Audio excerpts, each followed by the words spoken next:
Hi అండి. ముద్దపప్పు మామిడికాయ పచ్చడి నెయ్యి వేసుకొని తినడం ఎంతమందికి ఇష్టమో కామెంట్ చేయండి. నేనైతే అందులో ఫస్ట్ ఉంటా. ముద్దపప్పు మామిడికాయ పచ్చడి, కొత్త పచ్చడి అంటే అస్సలకే ఆగను. ఇంకా ఏదున్నా లేకపోయినా కానీ నాకు ఈ మూడు ఉంటే చాలు. ఇంకా ఏదో ఒకలాగా కడుపుకి ఆ రోజు సరిపెట్టేసుకుంటున్నాను.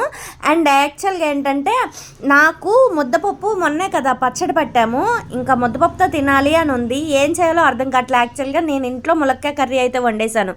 ఏం చేయాలి అని చాలాసేపు ఆలోచించిన తర్వాత మా వదిన గుర్తొచ్చింది. మా వదినికి చెప్తే ఇంకా వంట చేయకపోతే కనుక ముద్దపప్పు వండిద్ది కదా అని చెప్పి మెసేజ్ పెట్టాను వాట్సాప్లో. ఇంకా వదిన ముద్దపప్పు వండువా అని అంటే ఇంకా చేయలేదని చెప్పేసి ఇంకా మా వదిన సరే వండుతాను అని అంది. ఇంకా గబగబా వెళ్ళిపోయాను. అమ్మ వండంగానే మామిడికాయ పచ్చడి వేసుకొని తినేదాకా నాకు నోట్లో లాలాజలం అయితే ఊరిపోతా ఉంది. అసలుకి టేస్ట్ అయితే ఈ అమ్మ ఉంటుంది కదా, ఎప్పుడైనా తినాలంటే ఇలా మంచిగా కడుపుకు హ్యాపీగా తినేస్తా. వీడియో నచ్చితే లైక్ అండ్ షేర్, సబ్స్క్రైబ్ మర్చిపోకండి. ఉంటా మరి నెక్స్ట్ వీడియోలో కలుద్దాము.